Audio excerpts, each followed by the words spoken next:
Hi everybody, welcome to my channel. Today's article, Pakistan's unprecedented super floods have swept away the homes of millions, written by Rimel Farouk, brought to us by Vice magazine. This devastation, unfortunately, is far from over and is so wide-scale it will be felt for years to come in some of the areas hardest hit.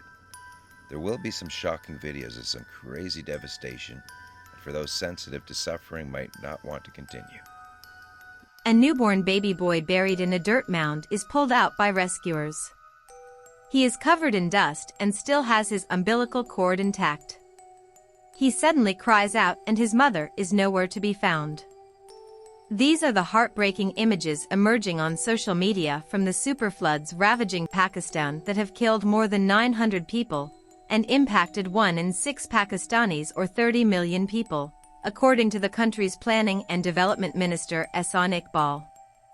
Sherry Rehman, the country's climate change minister, called the situation a climate-induced humanitarian disaster of epic proportions. Pakistan has seen historic levels of monsoon rain this summer. Its worst-hit regions received 5 to 8 times the rain they normally do. The government has declared a national emergency. With limited mainstream media access to flooded regions, relief workers and survivors from the country's impacted rural areas have been documenting and sharing the scale of the devastation on social media. Viral videos raking in millions of views show harrowing glimpses into the conditions of the country's hardest-hit areas in its Balochistan and Sindh provinces. In Balochistan, which has been the worst impacted, there is a serious lack of accessibility. People live in far-flung places, especially in the mountainous areas, and there isn't proper infrastructure even to reach them. They have become completely cut off, Khalid Ismail, a relief worker from Balochistan Youth Action Committee, told Vice World News. According to digital rights activist Usama Khilji, social media, particularly TikTok, has proven especially useful in calling attention to the floods across the country. It's proving to be helpful in coordinating relief for people in need, as well as creating a critical mass of noise of the need for state response to the unfolding disaster, Khilji told Vice World News. I'd like to add my personal commentary on our planet's current situation. I'm not a climate denier, but we need to make one thing clear. Our governments are covering for the real polluters of our environments, and that is the mega corporations. The United Nations refers to the climate change as long-term shifts in temperature and weather patterns, mainly caused by human activities.